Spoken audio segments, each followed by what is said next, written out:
So ito yung dinagdag natin ngayon. Ito yung table na bago pero ngayon lang nilagyan ng Duracon, no.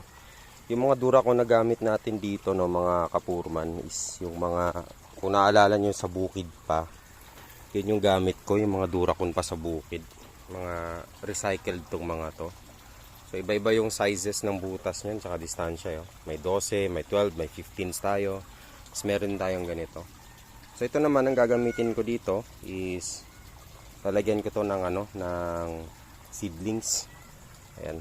So wala akong ginastos dito for now kasi sayang naman kung di gamitin. Mga tsinelas lang din yung pinang-cover ko diyan, ayan. Pandagdag lang sa ating mga supply ba. Ito dinugtong ko lang.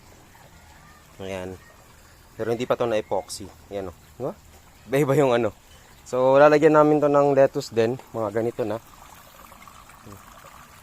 Foam. Halo-halo yan, meron kaming foam, meron kaming baso, ayan. No? Pangdagdag to sa kasi ito lang hindi ko pa nalagyan ng labi. So pinatay ko muna kasi wala siyang labi. Nangyayari is dito siya tumatagas eh. So wala kasi tayong heat gun. No, bumibili lang tayong yung butane. Kaso ang problema nasusunog. Maganda sana heat gun kasi wala tayong heat gun eh. Mahal din ang heat gun, nagtingin-tingin ako ng heat gun. Tsaka ito, di pa pala naputol, puputulin ko pa to. Ayan. So, ito kasi mga sobrang Duracon lang, kulang pa to ng 2 linya. No? At hindi din to full length. Putol to. Pinutulan ko to kasi lalagpas siya dito, ganito yung full length eh. Hanggang dito. So, kulang to. But anyway, magagamit pa rin naman natin siya, no? Matadagdagan natin ng So gininito ko na lang.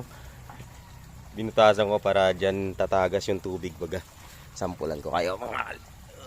Ay na, wag na lang kasi ang lalim eh. Ito. Ayan. Di ba? Ganyan lang muna siya. Tayin ko muna kasi wala pang labi doon sa dulo. Nagsasayang kayo ng So yun lang.